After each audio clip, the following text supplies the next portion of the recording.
In the holiday spirit, I have a glass of wine while we're recording this. Very nice. I have an ulcer and am extremely exhausted in the holiday spirit. Oh, good. A glass of wine for me and an ulcer for you. As we record, today is Boxing Day, as we would call it in the UK. And I think, do you have a Boxing Day in Australia as well? We certainly do, and it's the most pointless, well, not pointless, but just nobody really knows what it means. And I think at some stage, all children ask that question. Right. Is Boxing Day about boxing people? Right. It's like the birds and the bees talk, except, less awkward because of the content, Right. but more awkward because you don't actually know the answer to that one. Well, actually, I come prepared. Well, actually, I'll tell you what my dad told me. Okay. And he told me that back whenever, he didn't actually say that. I'm sure he was much more historically accurate, but I can't actually remember. Back whenever the households used to send their servants and cooks and maids home on the 26th of December with boxes of gifts for taking to their families, and they would grant aforementioned house staff a day off on Boxing Day. Hence, it was Boxing Day. I believe that is true. Particularly because they didn't get Christmas off, because That's right. obviously the family wanted to have Christmas and have their nice meal for Christmas, and That's right. The servants had to serve it and make it and all that. So they get their Christmas a day later. Yeah, I think that is it. When I was younger, I always assumed it was just the day you dealt with all the boxes from the presents you'd got. Yeah, that's actually, I think that's not an uncommon hypothesis of most children, actually. That's like, Right. So now I've got all this stuff, what do I do with all these boxes? Hence Boxing Day. Right. I think we, you know how, Halloween is a very, very important and fun occasion in the Americas, or specifically North America. However, certainly when I was a child, we never celebrated Halloween. How about where you grew up, in the multiple places that you grew up? Did you celebrate Halloween? We did, actually, although I think this is not a question of place so much as age. Okay. Because I get the impression, and I think I've talked about this once before, I get the impression that my age is more or less the borderline. People younger than me in the UK, it seems, have all just done Halloween for as long as they remember, and it's a normal holiday to them. Right. And people older than me tend to think of it as an American intrusion and are a bit cynical about it and don't really like it. Yeah, that's me. And then my age is like right on the borderline of people who didn't start growing up with it, but it came in while they were still fairly young, and some of them got into it and like it, and some of them didn't get into it and feel, the same way as you feel. Now, in my case, of course, I didn't move to England until 1992, right, when it was already well underway.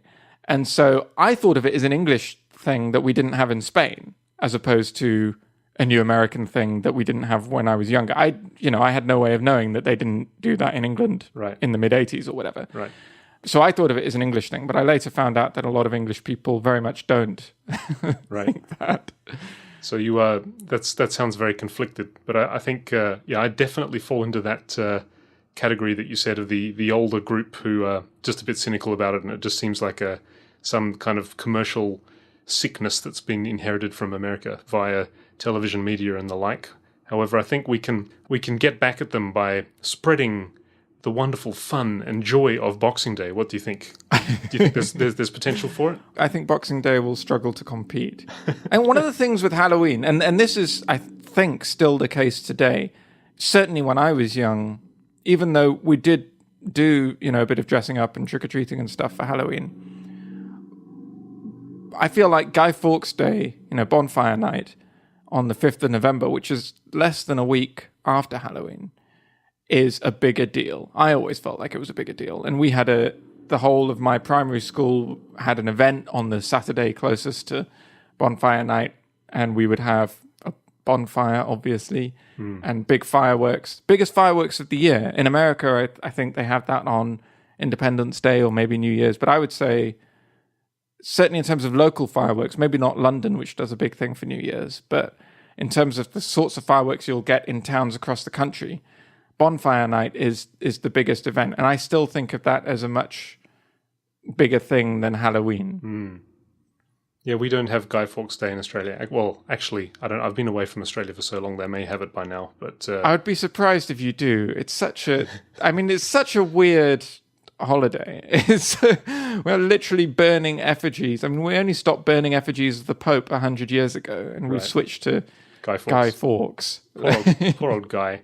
Probably the only equivalent I can think of when I'm thinking of extravagant fireworks displays would probably be Australia Day in Australia, Right. which I have fond memories of. You know, you would go down to the parklands or wherever, and there were all these people sitting on the grass drinking Coca-Cola or beer or whatever, and there was always, some guy with his. This is memories of the 80s here, so there'll be like some guy parking up in his Datsun or his what would it be, like a what do we used to call those? Some Australian listeners are going to have to help me out. What's the name of the? It's like a sedan car that's kind of slightly mutated into a van on the back and a sedan on the front, and it's made by. Oh wow, I can't remember. We'll need to get the Australians on the Reddit. I cannot help you, being neither Australian nor at all interested in cars. I can't remember. Anyway, so yes, Australia Day. I mean, Sydney does a big thing for New Year's as well. I was in Sydney for New Year fireworks once. It's very good. We don't have any big bridges like that in Adelaide, so we can't really do that. So we have there's a radio station called SAFM, and they would have this synchronized music firework display. So you go down to the parklands with your aforementioned, there's that word again, Coca-Cola. Are they sponsoring us? Have you snuck in a deal with them behind my back? Just raking in all the sponsorship money. No, just hold on. I'm just going to take a sip here. That's the feeling. That's the refreshing taste of an ice-cold Coca-Cola. Anyway, SAFM would do this synchronized thing where they would synchronize music on the radio to the fireworks display. So everybody would take their FM radios, which of course in the 80s everybody had an FM radio. And, you would take that down to the parklands and watch the massive firework display. And that was Australia Day. Just to throw in a very, very smooth segue here. Speaking of radio, today I decided as a little bit of a Christmas present for my family and myself, I decided to purchase a fairly inexpensive Bluetooth radio speaker set.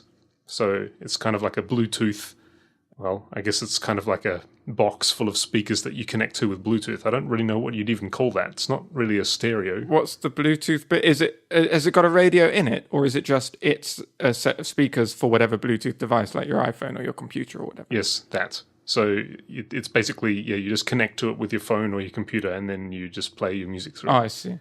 I think I would call those Bluetooth speakers. I don't know if it counts as a hi-fi because it's basically mono. Anyway, it's fantastic. It's it just, I mean, the sound is not that great. I mean, it's a hi-fi, and that means that it's like all bass and all treble, and but it's very small, and it sits on the table, and it looks very nice, and it's just so nice to sit at the table listening to radio. I've just fallen back in love with the radio. It's great. Are you listening to that through your iPhone? Yes, I am using I think I might have mentioned it before on our one of our previous episodes when we talked about the internet and curated media. Yeah, it was a couple of episodes ago. You were talking about Cherie FM and similar. It's the app is called Simple Radio, and it's fantastic. But I recently discovered a new radio station called Vinyl FM from Stockholm, and they play basically all 70s and 80s stuff, but I don't think they're actually playing from vinyl. It would be kind of nice if they were, but they're all the kind of you just hear the crackling in the background. That's right, and the occasional skip. But it's just so nice, and we have of course, because of Simple Radio, of course, connects to online streamed radio services. We can also connect to things like Classic FM in the UK and all manner of radio stations. But it's just so nice, just sounds good. And I feel some responsibility as somebody involved heavily in music throughout my life. I feel some responsibility to provide for my children sort of like a musical backdrop to their childhood, just because that's what I had when I was growing up.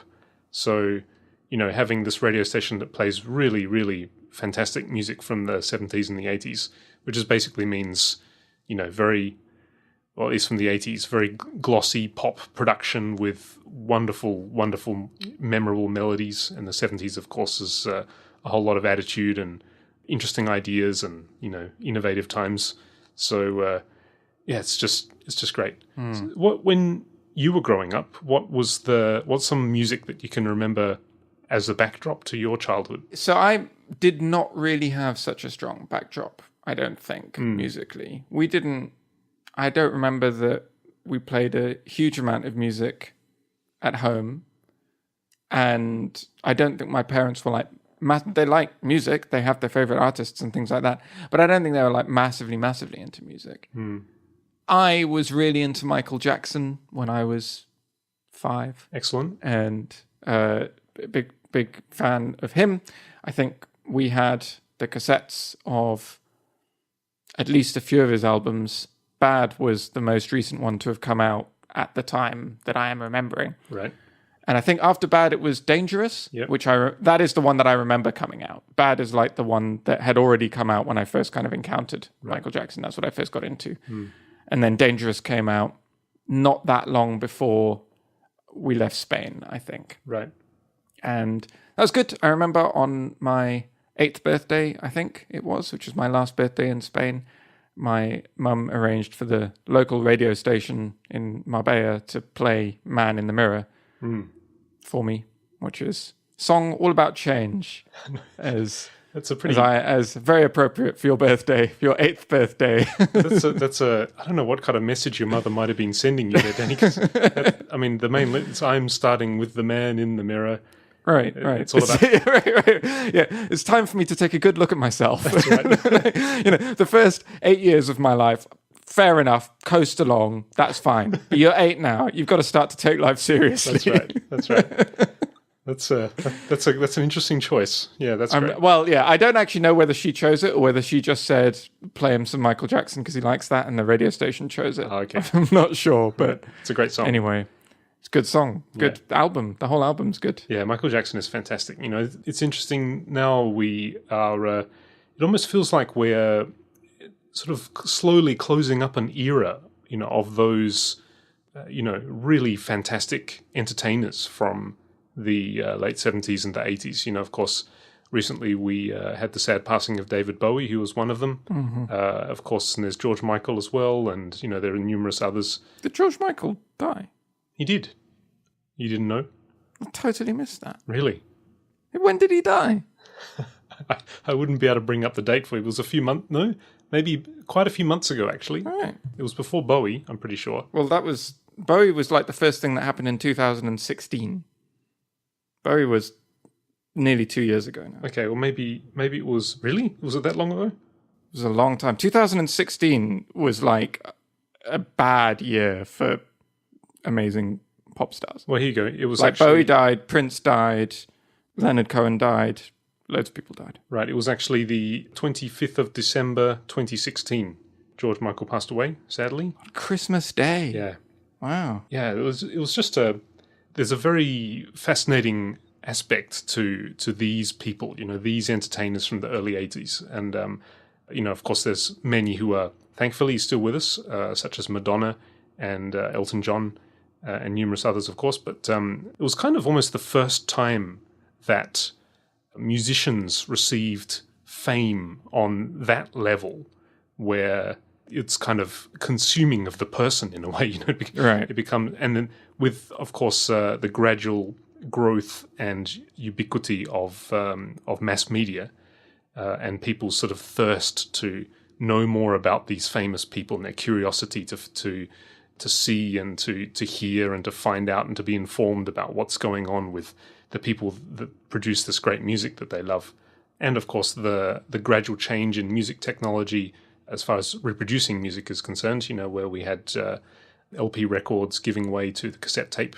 And of course, with the cassette tape came, the era of the Walkman and portable music and basically just more and more constant exposure to music and the music that you love. And of course, radio stations were extremely powerful and extremely strong in that era as well. And just expanding single individuals' fame to just unbelievable proportions on an international scale. And it's almost, outside of politics, it's almost, the first time, I guess, in human history that single people could have so much attention and so many people monitoring what they're doing and eager to get out there and, listen to their latest things or buy the tapes or go to concerts or whatever.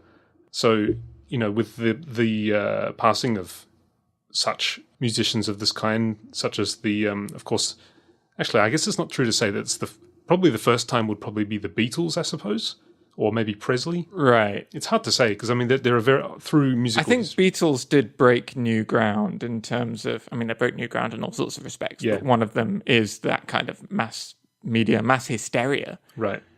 That they sort of introduced. So I do wonder whether this is going to be something like 2016 seemed like a uniquely bad year where so many of these icons passed away. I mean, the fact that Prince and David Bowie could go in the same year just seems cruel. Yeah. But is this going to keep happening? Like, have we now reached an era where actually, starting from that sort of generation, more and more of these idols appeared, and there's going to be so many of them who are just reaching a certain age, which, let's face it, for the lifestyle they lead is probably younger than the average life expectancy. And we're going to start seeing this every year, where just beloved sort of people from a few decades ago start all sort of dying in the same year. Yeah. It's kind of weird.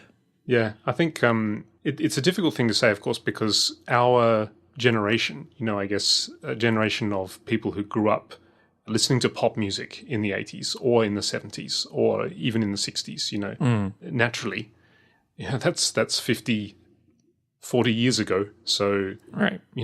Things move on, of course. But I just find it really interesting when you compare the fame that the nature of the fame that these musicians had through these decades, as it was gradually becoming more commonplace, the idea of popular musicians, Beatles, ABBA, further into the 80s, of course, where you have Michael Jackson, of course, and then Madonna and, Elton John and Billy Joel and Dire Straits, and the list just goes on and on. It is interesting to say, why is it that there's so much attention? Is it because social media is here with us now and it's part of our lives? So previously, for example, when Michael Jackson passed away, the nature of that attention and, I guess, grieving, in a way, you could call it, I suppose, has changed now because social media is so much more prevalent and so much more commonplace. Yes, I guess many factors contribute to it, but it's definitely true to say that, now we're getting to this point where we're sort of 40, 45 years forward from that era of intensely popular musicians. Let's appreciate them while they're still with us. Yeah. So, follow-up. Let's get to it. We got sidetracked very quickly. I think follow-up will just blast through really quickly just to mention a few things that I noticed after we released the last one or that were pointed out to me. Okay. First one is the lawn mowing game that I alluded to. I tried to look it up, and it sounds like I was misremembering it quite substantially because it was not even available on the Spectrum. It was actually on the Commodore 64. Right. But it is a British game, and it's by Jeff Minter. Excellent. Of Lamasoft fame, so very classic. And he made a sequel to it. It's called Hover Bother, and he made Hover Bother 2, not all, since 2000, I think. Right. Anyway, I'll stick a link in the show notes. The other thing is, while we were talking about roguelikes, I forgot to mention a specific roguelike that anyone who grew up with Windows 3.1 machines will have fond memories of, which is Castle of the Winds. Did you ever encounter this game? Castle of the Winds? No, I didn't. Such a classic. Yeah. So it's Rogue. It's a Rogue clone, right? But obviously this is Windows, so it's not ASCII text.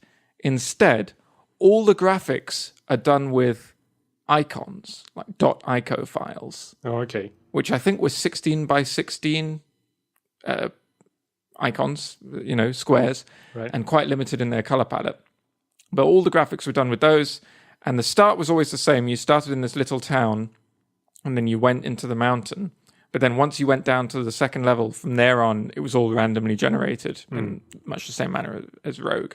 And that would have actually been the first roguelike I ever played. Obviously, I'd never heard of Rogue, and I was not aware of the term roguelike at this point. But that would have been the first one I played. And it was great. It was shareware, which was popular back then. Yep. A system whereby you would have multiple episodes of a thing, and each episode would have so many levels, and you would get the first episode for free and be told you can share it with all your friends, but you had to pay to unlock the later episodes. Wolfenstein 3D and a lot of other games were distributed like this. So Castle of the Winds was like this. I only ever played the free shareware version, and I don't really understand how the later episodes were different, since it's all a randomly generated Rogue game anyway. So you could just keep playing the free one and it would be different every time. So maybe I should look it up. But anyway, very good. Bust out your old Windows 3.1 and give it a shit. It probably still runs on Windows because they like their backwards compatibility over there. Yes. So if you can find a copy, it's great. And one other thing, I'll put a link in the show notes to a YouTube video of a man reading a book. I wish I could find a link of the text of that book, but all I can find is this YouTube video of this person reading an extract from a book about the ThinkPad, the IBM ThinkPad laptop. Right. And this book came out in 2000, so it's quite an old book already. But it talks about why computers are that beige color. Right. You talked last episode about the Amiga, and in fact, we named the episode after it, the beige Lamborghini Countach. Yes. I looked up the Lamborghini Countach after you said it, and I realized how appropriate a metaphor that was. Sorry, I wasn't familiar. I didn't know that you actually are not that familiar with cars. It's a car, so so it does look quite a lot like the Amiga. Yes. Anyway, there is a reason that old computers are beige and remain beige for so long, and I had no idea, but it has to do with German and later possibly even European rules, regulations about the colors of computers and equipment in office environments.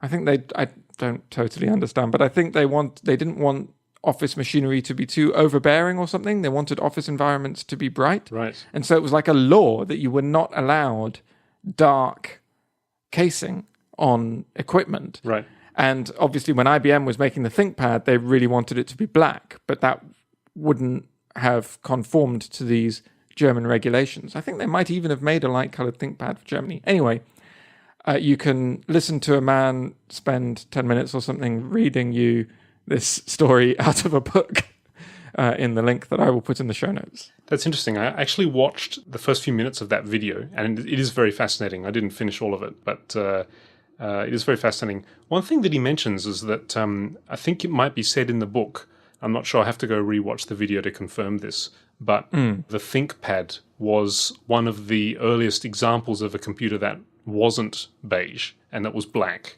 Yes. That actually, Again, I have to go back and watch the video to reconfirm that, but that's actually not correct, I don't think, because actually this occurred to me when I was watching, and he said, he had in the video you can see he's got an example of the old, one of the early IBM ThinkPads, and they do have a very distinct look about them. Yes. One of my favorite industrial designers from back when I was in the industrial design industry is a British industrial designer called Bill Moggridge. And Bill Moggridge is famous for many things, one of which is a very iconic early example of a laptop computer called the Grid Compass. Mm-hmm.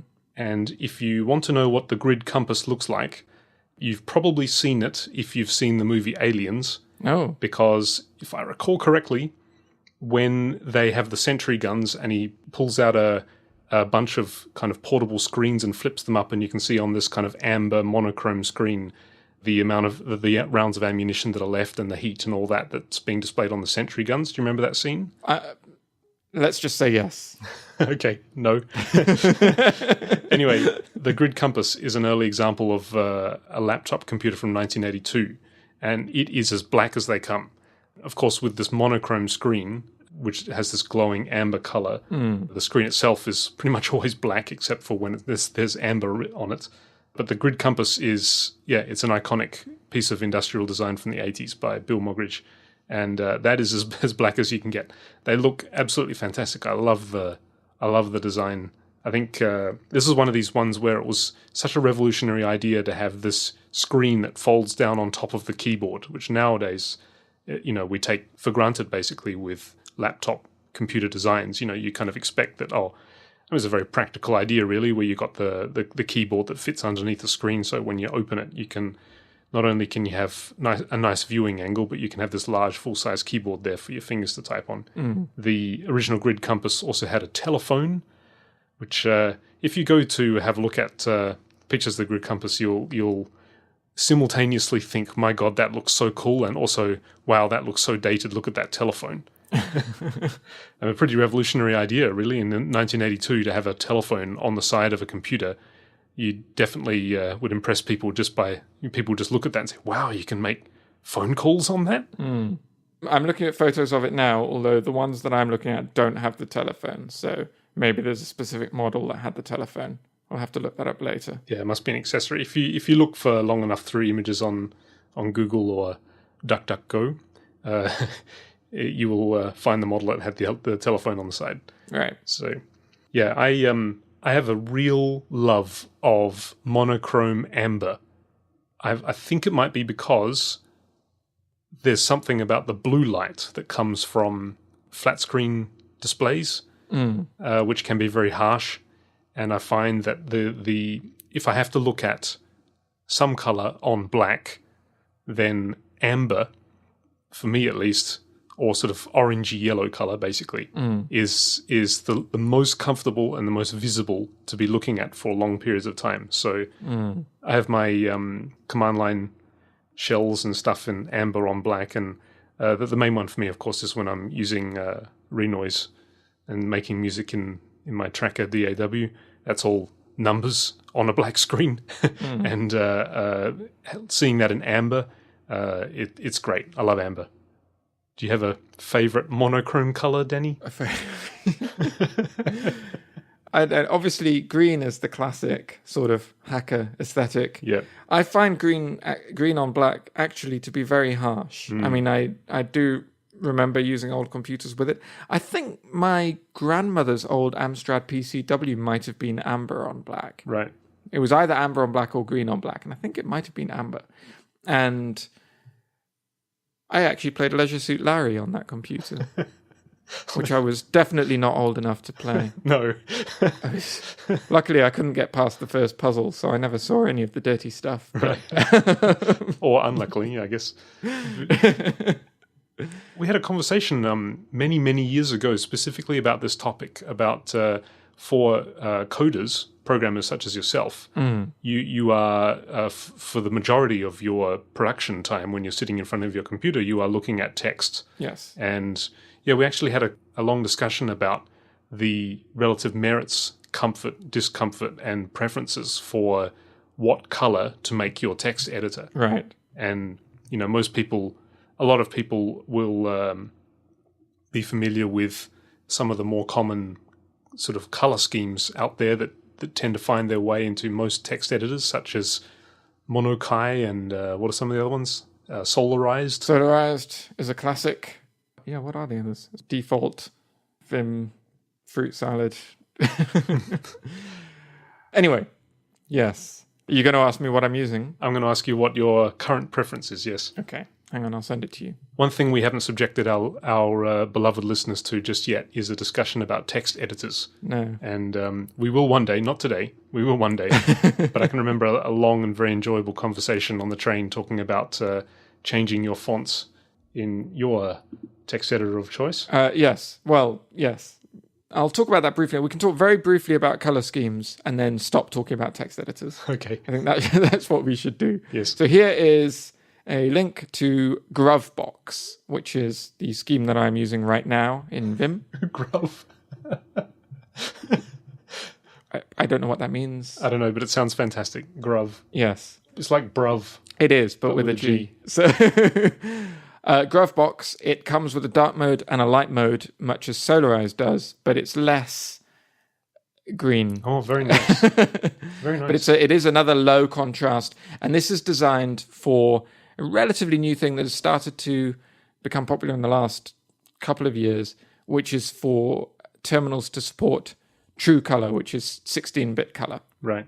Until very recently, terminals could support 256 color, which is 8-bit color, and so they had a maximum of 256 colors available to them. Even then, it was a bit fiddly. Like the default for most terminals is to have 16 colors and no more. And then if you want different colors, you have to actually change your terminal's color scheme. Right. So that's how Solarized works. Like, not only do you install a Vim color scheme, but you also have to install a color scheme for your terminal so that Vim is capable of displaying the actually correct colors. This one is designed for terminals that support 16-bit color. So it just specifies the exact colors that it wants. And so that is what I am using now. I do switch around quite a lot. I use Solarized for a while. I've used Monokai for a while. And for a little while, which is when we had this conversation, I was experimenting with a monochrome color scheme, which made use of typography to distinguish different things. Right. So the whole idea with a color scheme when you're programming, just to sort of summarize it for people who've never programmed, is that when you're programming, you have different kinds of things that you work with. You have keywords, which are specific to the programming language, and they have some special meaning to that programming language. And then you have variables, which are like slots into which you can put values while you're working with them and doing mathematics with them and stuff. And then you've got functions, which are little pieces of code sort of bunched together that you use regularly to make them more convenient to use. So these are all different kinds of things. And by having each of them displayed in a different color, it can make it very easy to identify what's what at a glance. Right. So you don't have to read and sort of parse the syntax yourself in order to understand it. You can just look and see, oh, that's a function, that's a variable, right, that's a keyword, and whatever. And it's very commonly done with different colors. But for a while, I experimented with doing it using typography. And in order to, this is when I was also using Emacs, which I usually use Vim. I'm not going to go into any more detail on that today. But one thing to say is that Emacs, certainly the GUI Emacs, has better support for typography and fonts. You can have different display elements actually displayed using different fonts, whereas Vim, you have to set one font for the entire screen. Right. And so that allowed me to have bold face for keywords and italics for comments. I think I had comments be italics and slightly faded. And at one point, actually, I made the comments use a proportional font so that it read like English, and then the code using a monospace font so that it could be laid out nicely. Yeah. So I actually really like that, and I would quite like to go back maybe at some point to experimenting with a monochrome typographical syntax scheme. Syntax highlighting seems like the wrong word when you do that, but it's not very easy to do effectively in Vim. Right. There is one font which is called Pragmata Pro. Right. And it's quite expensive. It's usually $200. It was on sale for $120 on Black Friday, but I missed it. I probably would have bought it at that price, but I missed it, unfortunately, and I'm not going to buy it at $200, so I'm just see if he does it again next year. But Pragmata Pro is a very nice font, very nicely designed by an Italian designer called Fabrizio Schiavi. And I'll send you a link. It includes quite a number of different styles within it, as well as the usual standard, bold, and italic. It also includes a cursive variant, which Operator does as well, and Operator sort of made famous. Right. And it also includes a fracture variant. I don't know how to pronounce that, but it's the old German style of writing. Right. And so it's got a number of these variants, and it's very customizable. And with that font, I might be able to do, even in Vim, even in the terminal, I might be able to make it so that I can use this typographical style for my syntax, because you can, just using Unicode, special Unicode operators, you can switch between these different styles. And so even though the font remains the same, if you can just persuade Vim to switch between styles instead of between colors, essentially, to have these Unicode markings, then you could make it so that your comments can go in cursive and your code can go in the monospace, and Right. and you can have warnings and to-dos and fix-me's and things come up in that German fracture font. Now, That looks imposing. when you were doing this previously, was this light on dark or dark on light? This was dark on light. Right. This was on an off-white background. Yeah, I think I remember the one of the things that we were talking about in that conversation. I think with graphic design, there is a lot of theory and a lot of understanding now about the contrast of type, depending on whether you are dark on light or light on dark. Right. And I think that the conclusions are that if you are dark on light, you'll tend to see characters as being thinner than they actually are. So that's very good for when you need fine details, and if you're wanting to show the sort of crisp, fine details of font design, then dark on light works very well for that. Whereas light on dark, on the other hand, you'll tend to see things as being fatter than they actually are. And so in that case, sans serif fonts will tend to perform a little bit better in that situation, just because they become very, very legible, because they're already, the chunky line weights will appear kind of very fat and very easily visible. Right. And so often you'll find that if you're using dark on light, for example, as a programmer, rather than black on white, that will come across as looking very harsh, whereas white on black will be less harsh.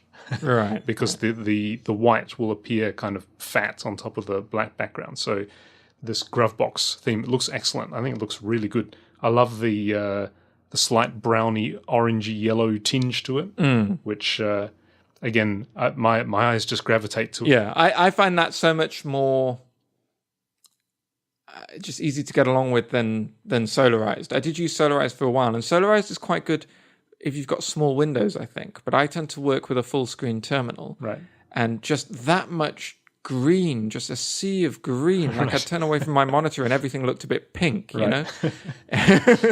Yeah, this one is fantastic. Actually, one of my favorite features, and it's a small thing, and I can remember when it first came out, I was really cynical. One of my favorite features of iOS, and I think potentially also on Android as well. I think there might be similar features or similar apps that can do the same thing, but the night mode, where at a certain time it will very, very, very subtly, slowly fade the whites into a more yellow, ambery kind of hue. Right. After a certain time. Right. I remember specifically saying to you when that feature was first announced that I was like really cynical about it. I was like, oh, who's going to want that? Right, because I think I turned it on. I think, in fact, I wanted it, and so I downloaded the beta so that I could turn it on. Right. I think. I remember being very cynical about it, but now I'm an absolute convert. And I think, especially for parents like myself, when you have kids and, at nighttime when, for whatever reason, you've had to go to bed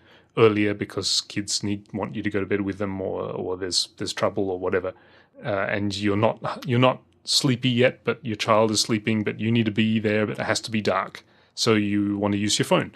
But, even if you turn the brightness all the way down, looking at the sort of bluey white kind of screen, it can be, especially if you're browsing the web and not using an app that has a night mode kind of thing, it can be very, very tiring on the eyes. And having the whites appear as a yellowish hue, such as, the yellow that I see that they've used in this Grovebox theme is also, it's kind of like a yellowy beige color. Right. It looks excellent. I love the background too. It's sort of a brown, yellowy sort of brown, grey-brown color. It looks fantastic. Funnily enough, we've almost gone the opposite direction, because I no longer have night shift turned on my iOS devices. Oh, really? Although the reason for that is not because I've decided I like harsh blue glares in my eyes, but is because they now have, with the newer models, they've got this True Tone display, Right. which does a similar thing but more intelligently to the night shift. So rather than just shifting yellow after a certain time, it actually uses sensors to look at the background light conditions and adjust the color balance and the light, the light coming out of your device to match those. And the thing that's great about that is you get the same sort of effect of the being easier on the eyes, but you don't even notice it's on. It doesn't look, because it's adjusting to match the surrounding conditions. It's like if you take an iPad or something like that and you look at it outside and then you look at it in a dark room. In the dark room, it looks really bright and harsh, right? In a way that it doesn't look when you take it outside. But if you do the same thing with a piece of paper, that's not true, right? The piece of paper just looks like, you assume the piece of paper is the same color, even though it actually is coming into your eyes as a duller color. It feels like the same color. Right. In the same way, because this is adjusting, it's adjusting it to make it look as if it's the same color, even when you're in different light conditions, when that color would actually be changed by the different light conditions. I see. So it's quite a clever system. So I have that on now instead of night shift. Oh, okay. But I still have night shift on my MacBook. Yeah, I think I draw the line at using it on my computer just because most of the times I'm wanting to see accurate color representation. Yeah, if you're in work where that's important, it's obviously a total non-starter. For me, it's like my black terminal gets a slightly yellower black. Yeah. So, speaking of light and dark, do I get an award for like best segue on Station 13 ever? Excellent. Carry on. I was actually planning that. That was actually a nicely calculated segue. Okay, go, Alex. What on earth are we going to talk about next? Well, so listeners, I shall warn you at this point that we're now going to talk about Star Wars: The Last Jedi. Yes, indeed. We've both seen this recently. Yes, prior to the show, we were kind of debating, should we kind of do a very careful discussion about it without giving away any of the plot corners or anything, or should we just kind of draw a line here and say, right, if you don't want spoilers, then you should stop listening now. And I think, we decided that it's probably a little bit difficult to talk about our actual feelings about this movie without giving away some of those plot corners, and so we're going to do it. So therefore, if you are looking forward to seeing the movie and you haven't had a chance to yet, and you do not wish to know anything about it, and you're trying to keep yourself nice and fresh for the full experience, then we will see you next time. Yes. Because spoilers lie ahead. Yes. Stop here. Stop. Pause. If you haven't stopped yet, you really must. Yeah, of course, dedicated Station 13 listeners will actually pause at this point, go to see the movie, and then come back and listen to the rest of this fine discussion, because I would expect nothing less. That's right, our beloved listeners. Anyway, so I went to see The Last Jedi on Saturday, so it's a few days ago now. Yep, and I saw it the Monday before you, so it's a little bit fresher in your mind than it is in mine. And I think before we sort of jump in, maybe we should set a little bit of context, because I think you grew up with the Star Wars movies to a much greater extent than I did. Right. I obviously saw them when I was younger, but I wasn't like super into them.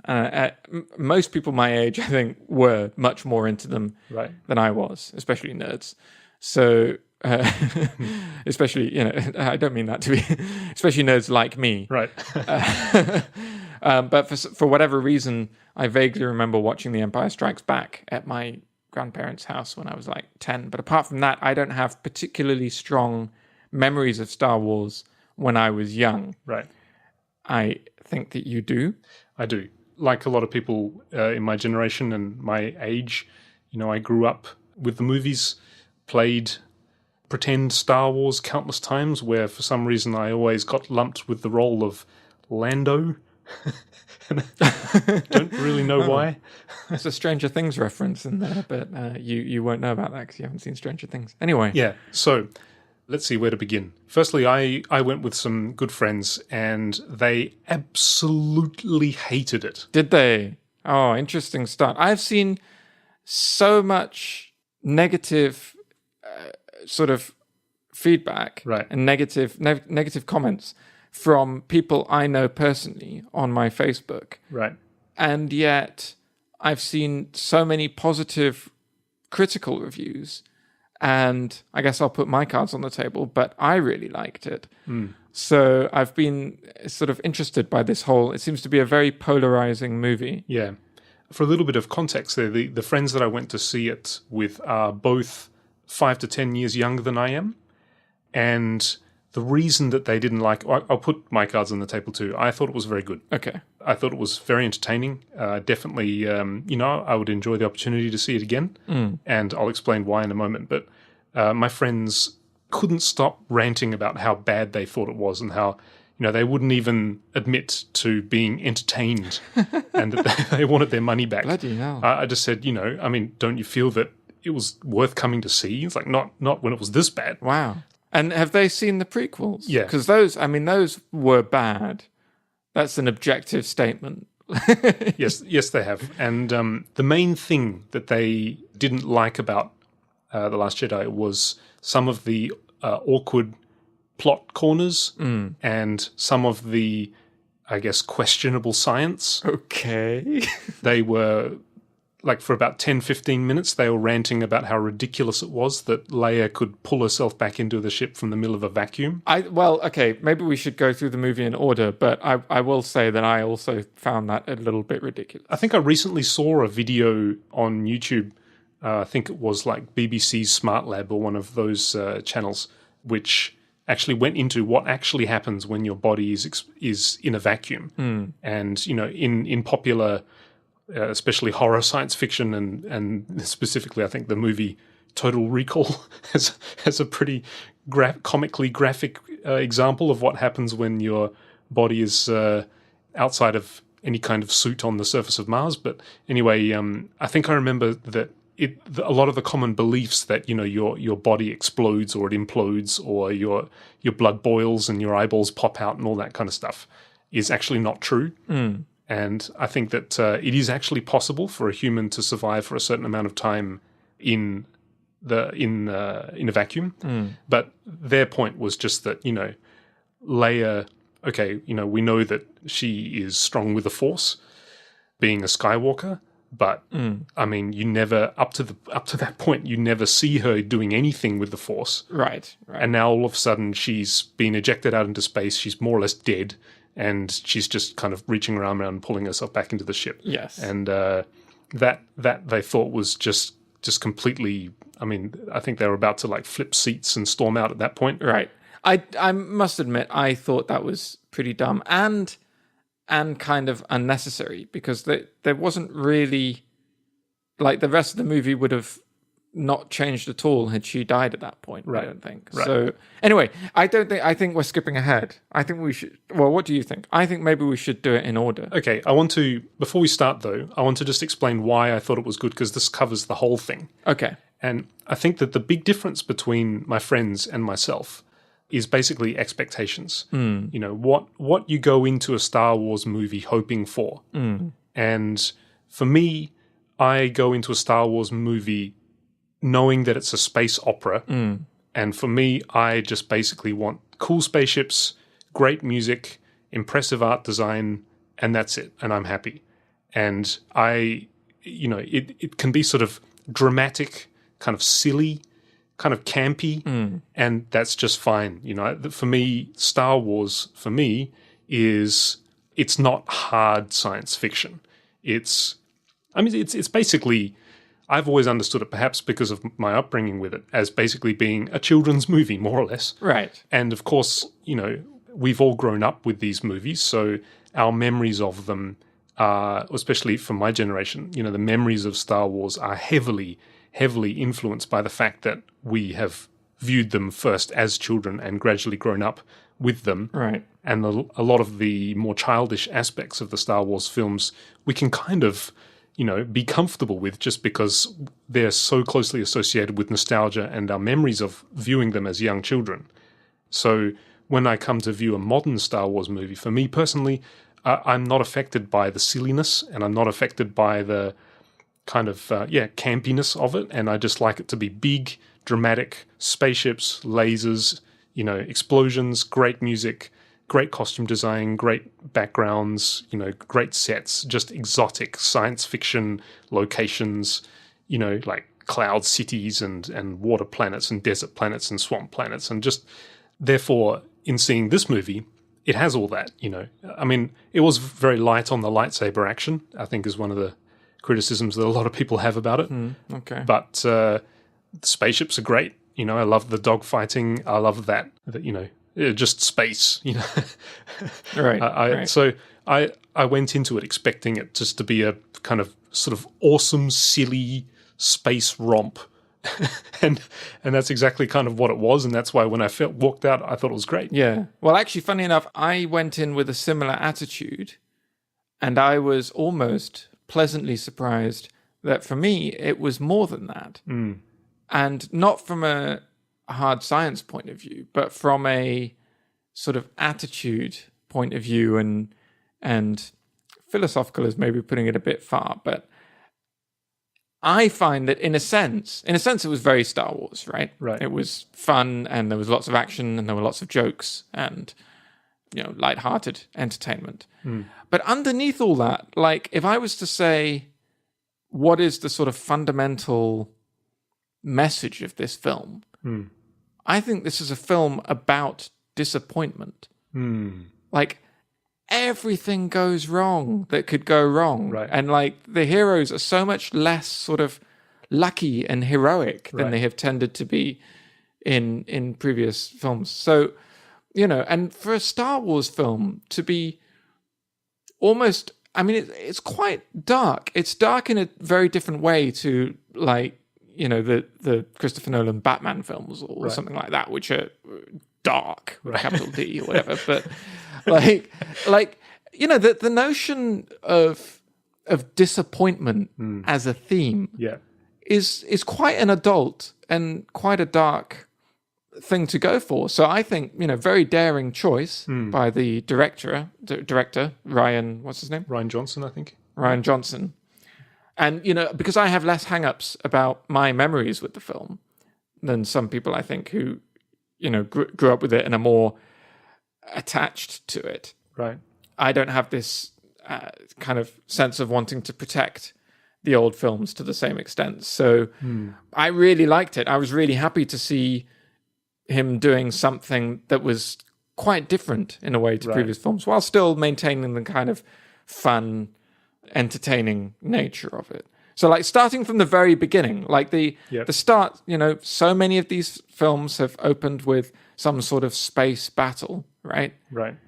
But here, the focus is not really on, I mean, it's kind of on Poe Dameron, but it's not really on Poe Dameron's heroism so much as his decision to put the lives of everyone around him at risk and the cost that entailed. And the fact that they sort of put front and center the cost of these exciting battles that you've seen in previous episodes as well. A lot of people died in those ones as well, but you forgot about them 2 seconds later. But that almost set up the whole of the rest of the film. It's like, okay, these big sort of heroic actions that you're seeing, they come with a cost, and it's not so black and white. And in fact, the most heroic member of that battle was not really Poe Dameron, but was the woman who died, who sacrificed herself to release the bombs, and which eventually caused them to win the battle. Right. From that moment on, you're ready for quite a different sort of movie, right? That's a really, really good point. There are numerous points through the movie when I hadn't actually ever thought of that, but now that you mention it, it's very true that it's a very kind of almost honest kind of movie, because there are various moments where, as you say, it's dealing with the idea of disappointment. I mean, obviously the key one, and again, we've warned you about spoilers, although you're probably not listening to this if you're worried about that. You better not be. Right. If you are, stop now. Stop while you can. Rey's parents, and that was actually, I was actually very impressed at that point, because, being in space opera and being campy, and which is, as I've mentioned, what my expectation was. When Kylo says, "Do you want me to tell you who your parents are?" And he's, at that point I was thinking, oh, here we go. Yes, I'm your brother, or Yeah. actually your parents are, I don't know, like, whatever. And he says, no, your parents are nobodies. You're nothing. You're a random person who shouldn't really be part of this history, but you are, and all that. And that's obviously the key moment where it's just even for Ray, one of the chief protagonists, it's like, oh, well, okay, Right. well, I guess I'm not special after all. I'm just a random person, Right. And yeah, also another thing that my friends were bitterly disappointed by was Luke. Because Luke himself comes across in a very, very, very, very honest, realistic way. Right. When you compare him to, say, Return of the Jedi, where in Return of the Jedi, Luke he's powerful, he's strong, he's confident, he's in control to the point where he will allow himself to be captured by the Empire so that he can have counsel with Darth Vader and then actually go to try to convert Darth Vader back to the light side of the Force. Right. A thing that Rey also tries to do, of course, and fails, as is the theme of this movie. Right. And then, of course, right up to the point where he's standing in front of the Emperor himself and facing off with the Emperor. That's the Luke Skywalker that we left. And now here he is, and he's like this hermit on an island who's cynical, and he's very depressed and very bitter about the past and about Jedi Knights and all of that whole culture, to the point where he would exile himself with the last remnants of that culture and then close himself off from the Force so that he would be basically a complete, just a man living on a rock with a bunch of books. Right. Right, and porgs. Yes, and the famous porgs, which I thought were quite cute. But anyway, that's another conversation. Yeah. So apparently Mark Hamill, when he first saw the script, he hated it as well. Right. And he originally had strong reservations about how, Luke's personality and how he comes across. I think he changed his mind over the course of development of the movie. I'm not 100% sure about that, but I think he might have said in later interviews that he'd been won over and now he really liked it. Right. But I can sort of see how that would happen when you first look at the script and you're like, oh, like what's happened to Luke Skywalker? Right. But again, like all these other things, I think it's a great decision. I think it comes across as much more sort of, like you said, honest, and it's the initial disappointment. It's the first, after the setup of the last movie, where Rey she's traveled all that way and she hands over the lightsaber to him and he sort of just looks at her and you're expecting him to say something profound. And then at the start of this one, as soon as you see that scene repeated, he takes the lightsaber, he just tosses it over his shoulder and wanders off. Right. It's so dismissive. Right. It's interesting, that honesty definitely also comes through with the humor that's used in the movie, which was another point of disappointment, ironically, for the friends that I went to see it with. The humor is much more almost modern in the way that it's kind of a bit snarky. The humor, for example, Poe asks to be connected with General Hugs instead of General Hux. I don't know if you remember that scene.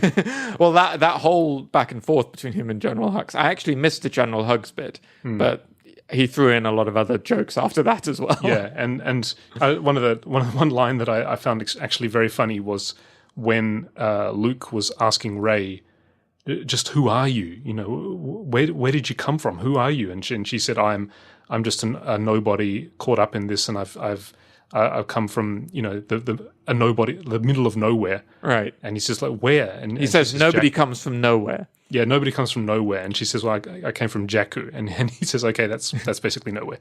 That's like that. I thought that was extremely funny. But again, it's just very.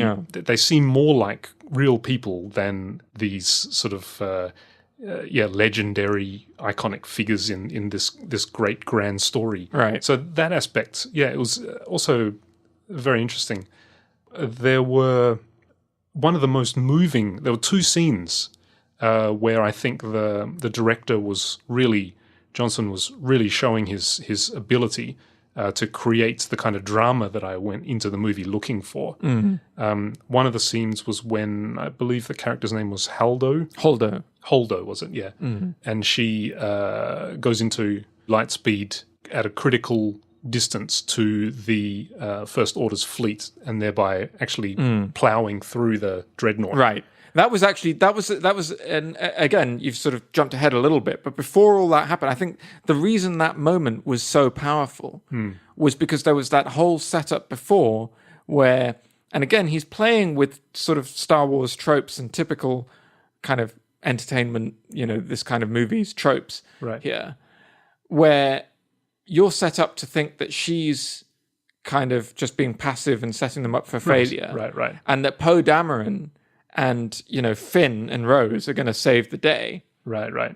Whereas actually, Finn and Rose's mission turns out to be almost completely pointless, which again has been kind of a bit of a complaint about the movie. It's a 2.5-hour movie, and you could take out their entire little adventure and it wouldn't change a thing. Right. Which I think is actually a valid complaint, but on the other hand, I think it does fit with the theme of disappointment that I've been talking about. That, yes, they did this whole thing. That was completely pointless. Poe Dameron's insurrection, I mean, that's a treasonable offense. Right. he would probably be put to death for that if this wasn't Star Wars. Right. That turns out to be a mistake as well. Right.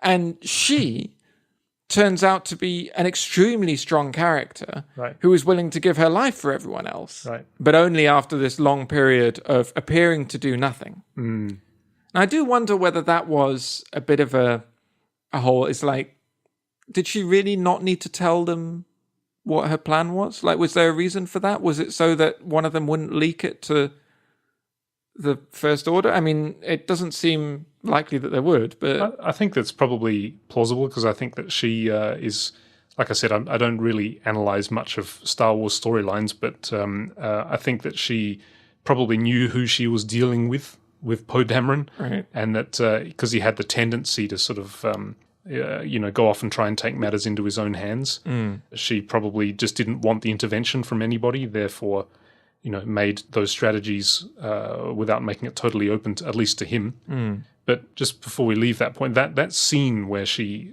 goes into Lightspeed through that was so wonderfully done. Like, just the graphics, and it was completely silent. I don't know if you remember, but the music at that point is completely silent, so you have no sound at all in that moment.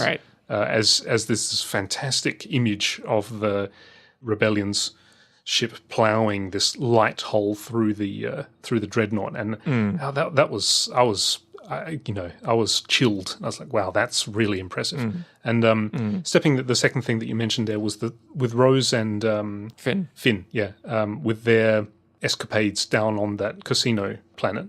I don't know that was totally pointless, because I think that it was helpful to obviously create the relationship between the two of them, and also, again, part of that theme that you mentioned with disappointment, that DJ character, the code breaker, who probably we will see again, I'm sure.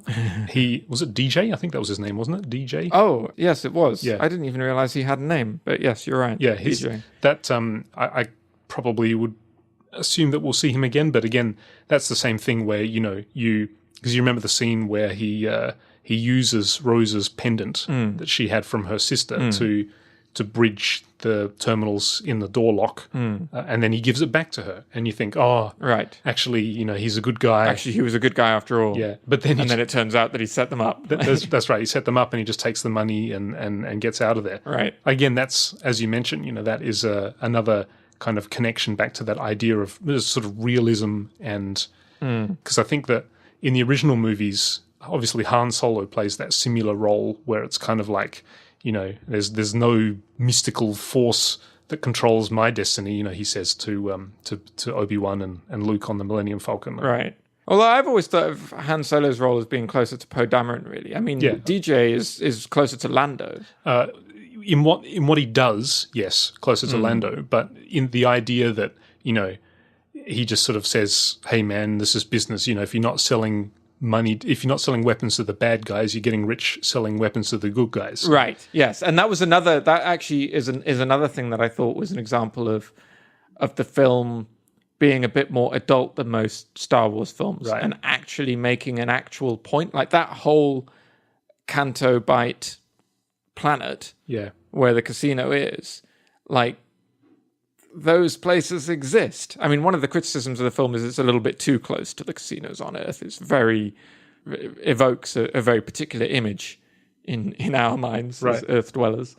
But, that is making a real point about, and again, back to this theme of disappointment. Like, you can look at the whole thing and see this whole war we've been following throughout this entire series to a lot of people in the galaxy, which, we don't get a view on the little people and the normal people. But to a lot of them, they don't care. They're just trying to get on with their lives. And this war is kind of neither here nor there. They are affected by it, but you know what I mean? Like, the war will rage on and will continue to ruin many of their lives, whatever they try and do. Right. And that's quite a dark point for a Star Wars movie to make. Yeah. So the other scene, just while we're still on DJ, another thing that I found, my view of the film was overall positive, but there were a couple of things I disliked, and I think that Leia pulling herself back to the ship was one of them. But another one was, I didn't quite understand why. I was expecting DJ to sort of pull back his lapel at some point and have that, whatever red flower it was they were looking for, right? Right.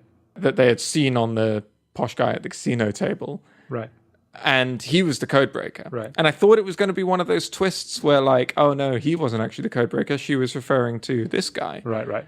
But that wasn't the case. And in a sense, that's another example of the director playing with your expectations and saying, well, this is what the cliche thing to do is, but I'm not going to do that. He's not the codebreaker. He's just some guy. And he betrays them, right? But I don't know. I just don't know why they would sort of trust him. They've gone all the way down to this casino planet just to find this codebreaker.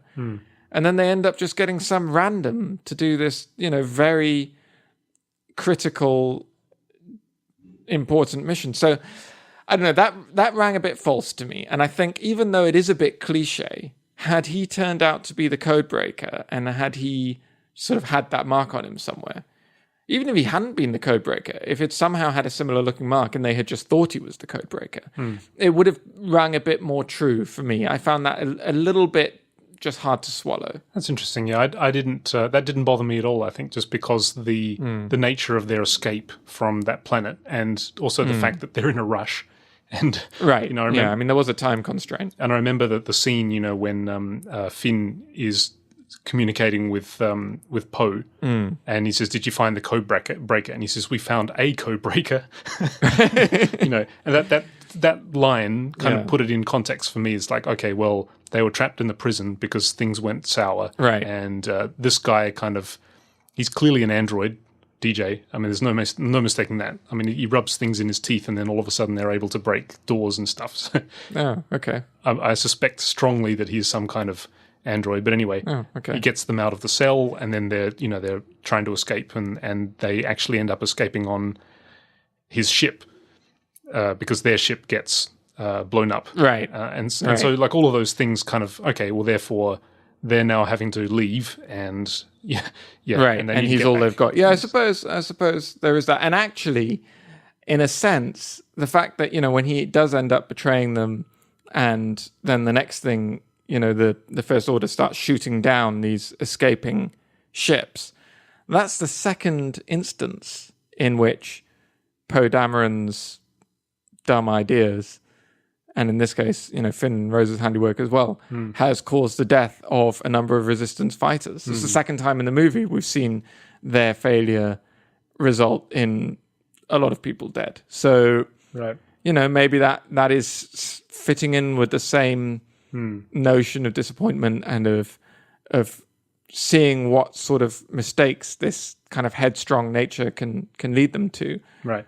Maybe that does work and that does make sense. Now, there was two other scenes that I want to talk about. Okay. Both of them I found just really extremely well done, and the second one very, very moving, but I'll get to that in a moment. The first one was the symbolism of Rey and Kylo trying to pull the lightsaber in between them to strike at the other one.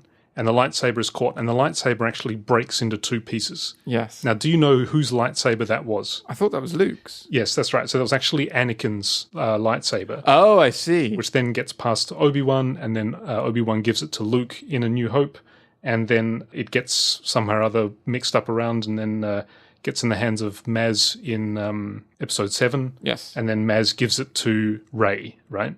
Right. So that is Anakin's lightsaber, followed by Anakin's son, essentially. And the fact that it gets split into two, it was so beautifully symbolic. Right. Right. And being pulled apart by the two sides, the dark side and the light side of the Force. exactly, which I thought was as like a kind of a signal for a new era of conflict. Essentially, the fact that such a significant lightsaber would be broken into two pieces by representatives of the light and of the dark, I thought was really excellent. Like, wow, that's great. What did you think of the scene just before that where Kylo kills Snoke? What did you think of Snoke, actually, before we... That was another... that whole scene, my friends were ranting on for very, very long because they thought it was just rubbish. But Snoke, I think when I saw him in Episode 7, it just seemed really, it's like, well, okay, who's that? Don't really know. I guess he's bad. But very...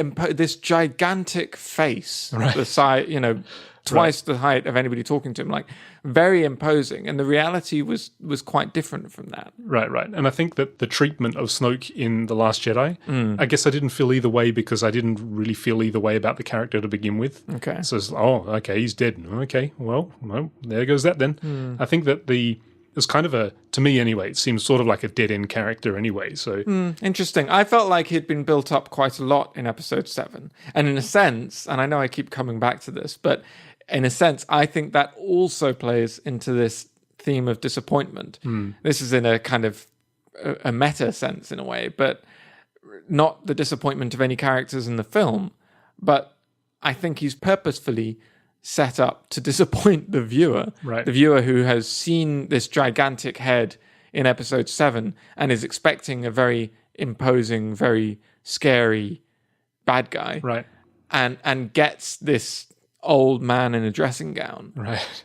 That's a good point. I think that Episode 7 I thought was really entertaining because it had all of those things that I look for in a Star Wars movie. However, Snoke was sort of a bit too much of an obvious placeholder for the Emperor in A New Hope because Episode 7 took so much from A New Hope. Right. Everything was just kind of rebranded J.J. Abrams style, Right. You have the First Order is replacing the Empire, and you have the Starkiller basis replacing the Death Star, and you have the Snoke is replacing the Emperor, and like Kylo Ren is replacing Darth Vader. Exactly, and so on. So everything was kind of like because it was so similar to A New Hope. Right. My feeling was, well, of course it's going to be good. How can you go wrong with that? So therefore, Snoke himself being, again, sort of like, to me anyway, this placeholder of A New Hope's Emperor, as kind of like, well, okay, it felt a bit sort of like a dead end. So therefore, to sort of kill him off in such a sudden way like that, I didn't feel either way about it. It's like, okay, well, there goes him then. Did that disappoint you deeply, or did you want them to? Because my friends were complaining that Snoke had so much potential to be brought out into something that was actually significant to the story, not just some guy who might be a Sith Lord, but we don't really know. Right. No, I wasn't bothered by his being killed. I thought that worked and made perfect sense. Like, it felt neither particularly bad or disappointing, nor did it feel particularly surprising or impressive when they had Kylo Ren trick him into thinking that he was going to kill Rey when in fact he was going to kill him. That seemed almost obvious. It seemed like a very natural... It was one of the few things that wasn't surprising in the movie, I thought. It was, right. Just, okay, fair enough. That makes sense. Let's move on. The one thing I do think about it, though, and maybe we'll talk a bit more about this once we get to the end of the movie, but I don't know what they're going to do for the next movie. And I guess maybe that's not Rian Johnson's problem. He doesn't have to worry about that too much. His job was to make a good movie for this movie, not to set up the next movie. But they've killed off the big bad guy they had. Kylo Ren is a bit of a whiny child. I don't know if he can stand on his own in the place of a Darth Vader or the Emperor or even Snoke. Like, he's too sympathetic a character apart from anything else. Right. And he's not really that scary. So Yeah. I don't know who, like, are they going to roll up another Emperor clone next time? Or is Kylo Ren suddenly going to become a lot more impressive than he has been to date? Or, I don't know what they're going to do for the next movie. But so I think Snoke, killing off Snoke there leaves a bit of a weird hole for the next director to fill. So many things in this movie do that. I mean, the next director, I think, has quite a difficult job because they've got to make a movie that feels like a Star Wars movie that is going to make the fans happy. But at the same time, that follows on from this movie, which broke so many Star Wars conventions and set things up to make a very new kind of movie. Yeah, about Kylo Ren, I thought that actually I find it very exciting that the next movie, potentially, the main big bad guy is going to be him. Because I think that as such an immature kind of adolescent kind of character, I think that has a huge range of actually very, very, probably at a few points, potentially very disturbing kind of potential directions that his character can go in. If he is going to be the main bad guy, then I think there's a lot of potential for some really interesting and very, as I said, very thought-provoking directions that this extremely powerful young adolescent could go in order to make him the single most evil thing in the whole galaxy. So I was just reading that Rian Johnson has been signed up to make a trilogy of movies. I don't know if that means it's on the Lucasfilm website, and I don't know if that means that a trilogy of movies, meaning that this is the first one out of 2 more to come, or whether it's going to be like a kind of a Rogue One kind of thing where he'll do his own thing and they'll have 3 of them. But I'm not sure that his role in Star Wars is completely over yet. But yeah, so anyway, to close our discussion, I wanted to talk about the single most moving scene for me. Okay. Just prior to that, actually, that planet with the red sand, like the white sand with the red dirt underneath it, visually was just stunning. I thought it was fabulous as a point to look at.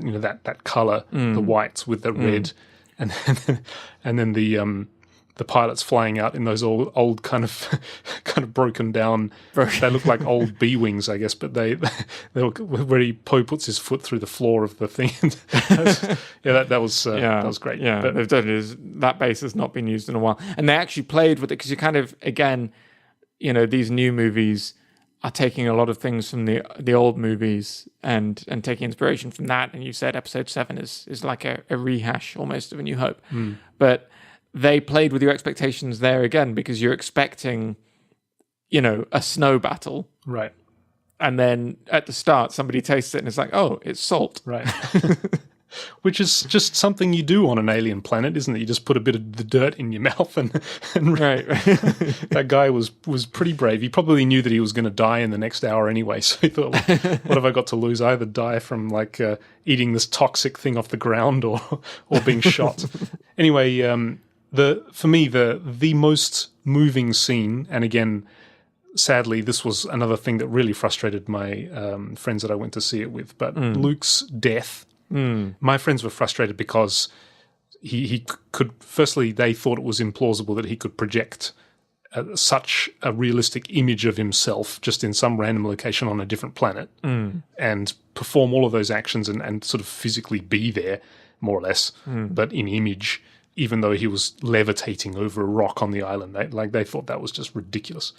That part, didn't bother me that much, but his death, where he completes that objective and then he falls down to the rock and he's completely drained, completely exhausted, and he looks up and he sees the sunset of those 2 suns. That was absolutely spine-tingling for me because in A New Hope, one of my favorite scenes that I can remember from my childhood is the scene of Luke looking out over the desert planet, looking at the sunset of the 2 suns. And I can remember seeing that as a child. And now, every time I see the sun, since then, or seeing the moon during the day, I'm always imagining, what would it be like if there were like two suns or if there were like two moons? And when you think about the symbolism of that scene in A New Hope, where he's this young, innocent boy with grand dreams, always looking to the future, as Yoda says, never focused on here and now. He's sort of mind wandering off into this fanciful flight of heroics and legends and all that kind of stuff. And he's looking out into the distance and seeing these two suns setting, no doubt thinking about, how am I going to get off this rock? Probably thinking, as a lot of us do at that age, in the teens, thinking that I'm destined for great things, but I'm stuck here. And then at the end of his life, you go through all of the stuff that he does in his life, and at the very end of his life, he looks up and he sees those same two suns again, different suns, obviously, but just the fact that he's looking out over the horizon and seeing this binary star system with these two suns setting. Again, the symbolism of that tying into the start of his life, when he was very naive and very idealistic, to the end of his life where he's so jaded and so cynical and so beaten down by everything that he's been through, to tie it back together by looking at the thing that sort of almost inspired him to go on this journey in the first place, just brought it around into this nice circle for me that I thought in the grand scheme of his life, what a fantastic way to depict his passing is seeing that he saw when he was so young. Just for me, that was such a moving moment, and I can't stop thinking about it for some reason. It might be because as a child, constantly looking up into the sky myself and seeing our moon or our sun and thinking, wouldn't it be great if we had two of them? And being a big fan of science fiction and playing a lot of Elite Dangerous, where you get a lot of binary star systems, but that's a different topic. Yeah. I must say I didn't notice that symbolism. Now that you mention it, I do remember the scene that you're referring to in A New Hope, but it hadn't occurred to me until you brought it up. Yeah, that is quite memorable. And also, then the way that he disappears and his cloak is left and sort of flies away, much as Obi-Wan's cloak collapses to the ground when he, disappears with the Force. Yeah, and Yoda does that too. Yeah. So, yeah, that all links together nicely and is actually, in a sense, like one of the more hopeful parts of the film, weirdly, because it's Luke's passing. But in fact, that's in a film that I have said is mostly about disappointment.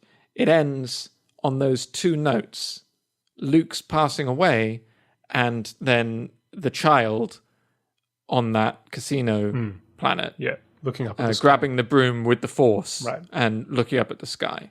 What did you think about that last scene? Now, I actually didn't notice that he did that. I think I was so stricken by that scene with Luke that, and that's at that point. Of course, the music is at its absolute climax, and of course, being a lover of all music, I'm particularly focused on the music in movies, and I didn't actually notice that the child used the Force to grab the broom. Knowing that now, okay, great, nice. Good. It's good. There's something a little bit saccharine about, the children are our future and all that.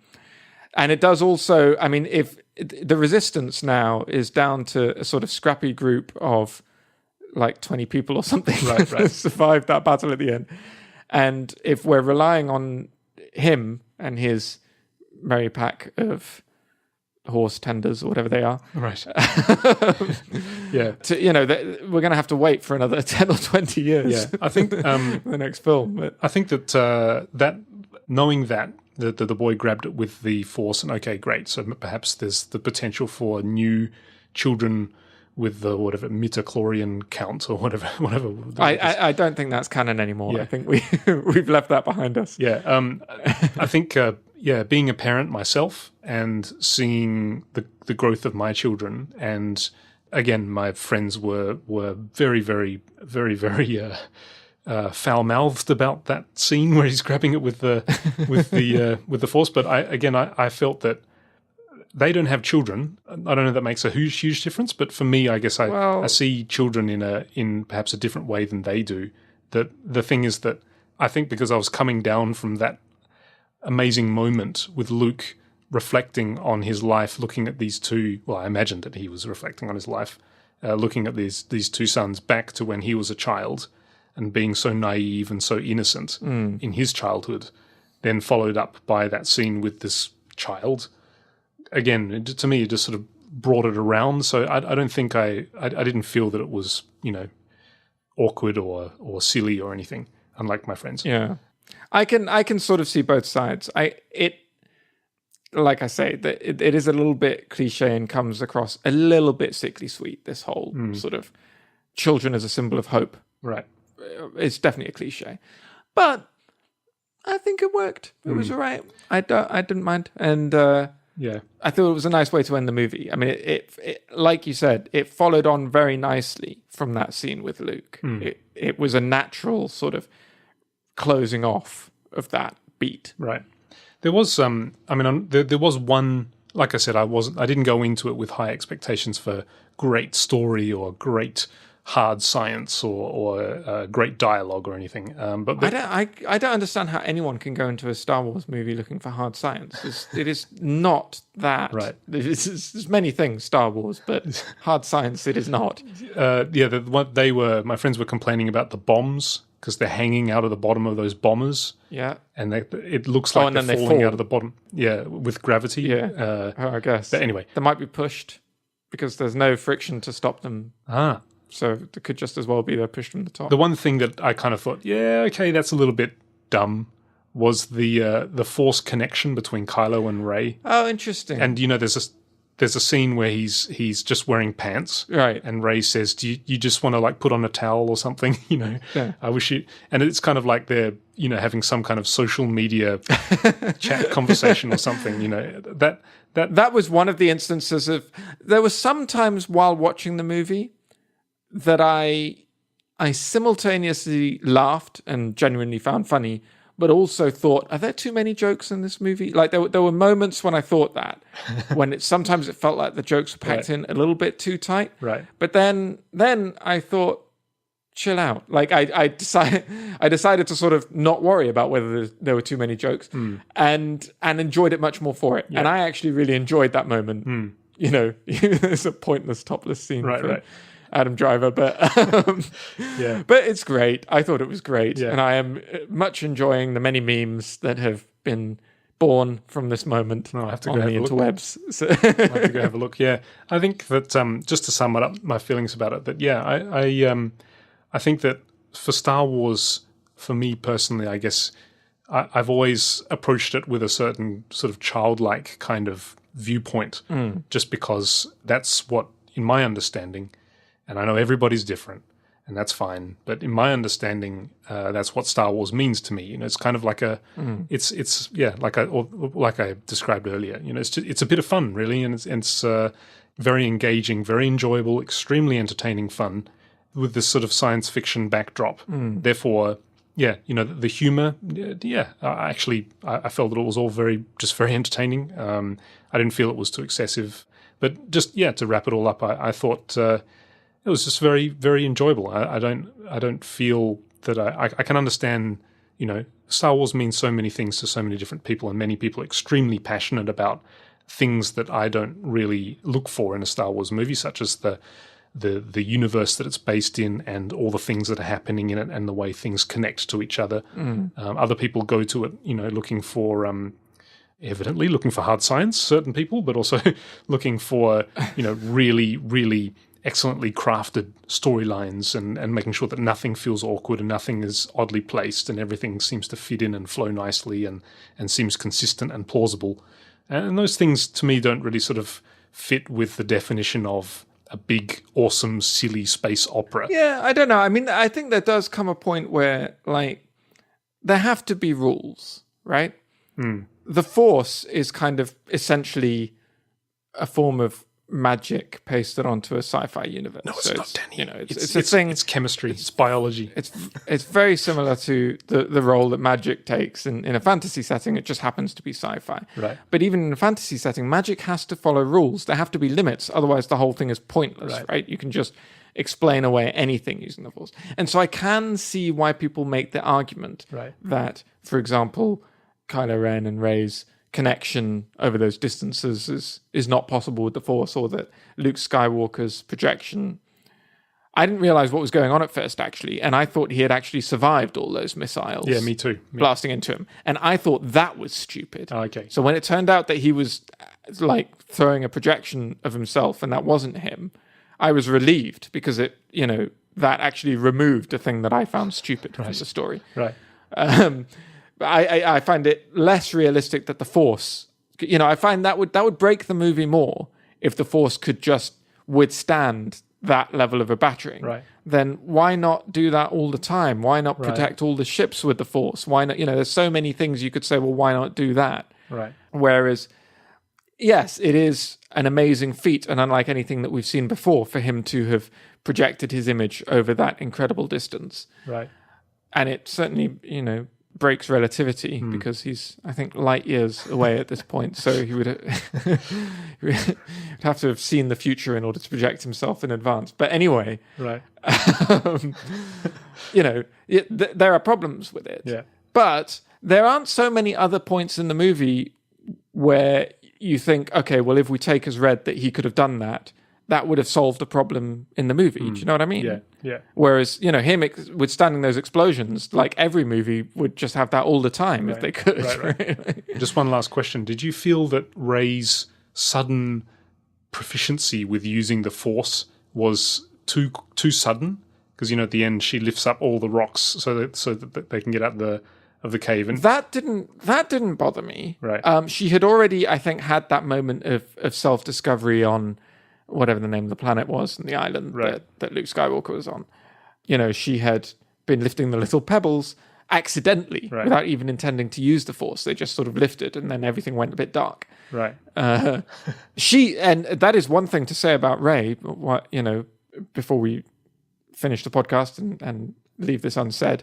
She is the only Force user, I think, to have gone to the dark side willingly to see what it's like, and then come back. Right. She is the only one that we've seen that can withstand the pull of the dark side. Right.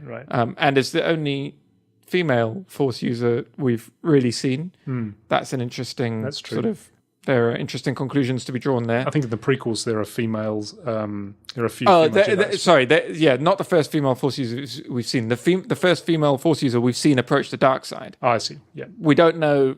Other female Force users may or may not have ever had that temptation. Right. We've seen a number of male Force users either approach the dark side and be drawn in, or avoid being drawn in by just refusing to even get anywhere near it. Right.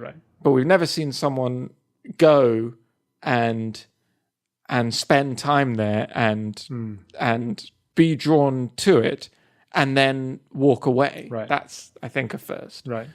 So I think we've seen that her strength really grew as a result of that time on the island, even though you don't see her do amazing things and lift up a spaceship and things like that. Right. And so that didn't really bother me when she was lifting up the stones. But did I miss something? Was there a scene with her in between when Anakin's lightsaber broke and then she flew in on the Millennium Falcon? Like, I don't remember how she got away from Kylo Ren. Was that just left unsaid? You mean after the scene with the... After the fight, after Snoke gets killed and they have the fight, and then she realizes that Kylo Ren has his own plans, and then they fight over the lightsaber and it breaks. Then the scene cuts away to something else, and then next thing she's flying in on the Millennium Falcon. But that's because the ship is exploding, isn't it? Because that's the point where... Oh, the ship is already exploding. The ship that she's on is already exploding, and so in the confusion, she gets away. Yeah, that's the point after the, was it Holdo? Light speeds through the side of the ship. Right.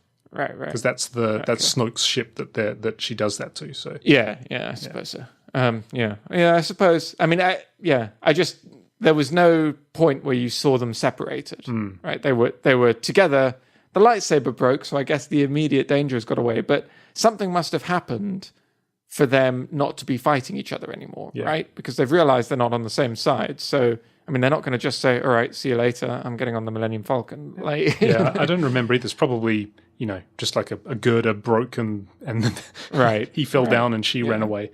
Right, or something like that. Something like that. Okay, fair enough. So... Well, overall, 2 thumbs up, 1 from you, 1 from me. Yep. I was actually wondering, because I obviously I hadn't asked your opinion before we came in, And I've seen so many people on Facebook who like the original trilogy really hating this movie. So I wondered if you would be in that boat, but evidently not. No. Evidently our taste is similar. Yeah, actually, I think I'm just trying to recall episode 7 and episode 1, 2, and 3. Did you see Rogue One as well? I haven't. No. Oh, you must see that. Yeah, you must make time. It's hard with a 3-year-old and an 8-year-old around, but yes, you can do it. Yes, I'd definitely like to, but episode 1, 2, and 3 as well. I mean, they're all a bit silly, but I guess there are also things in there that I really enjoy. Like the costume design is spectacular in those 3, and the again, spaceships and great music and lightsabers and the kind of stuff that I look for in a Star Wars movie. So there are definitely aspects in those that I enjoyed as well. Wow. Episode 7, as I mentioned, you can't really go wrong, I guess, if you're just remaking A New Hope. So yeah, I guess as far as Star Wars movies goes, I'm pretty easy to please because of the things that I look for in them. And so yeah, in that regard, this particular episode 8, The Last Jedi, was big thumbs up from me. I thought it was very entertaining. Fair enough. So very good. Big thumbs up from somebody who's easy to please. Yes, that says a lot, doesn't it? Damned with faint praise. Good work, Ryan Johnson. You've pleased the most easy to please Star Wars fan in the world. Set the bar high. Well, I also thought it was very good. I don't want to make any bold statements about placing it in where it is in the list of my favorites, but I definitely enjoyed it very much. So there you go.